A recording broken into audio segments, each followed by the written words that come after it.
In this video, we're gonna learn how to download and install the Airbnb application on your iPhone. First, you wanna go to your App Store, and here at the top of your screen, you can see a search bar. Simply tap on it, and you wanna search in Airbnb over here, and you'll be able to see the official Airbnb application. Tap on its icon, and you'll see a Get option over here. To download the application. However, if you already have the application installed, you'll see an open option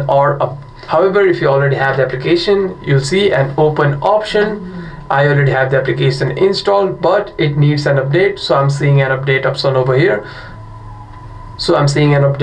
over here. I'll simply click on update to update the application. And now the application has been installed. If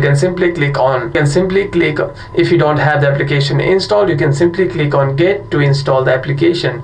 Hope this video was helpful, and if you have any further questions, make sure to leave a comment down below.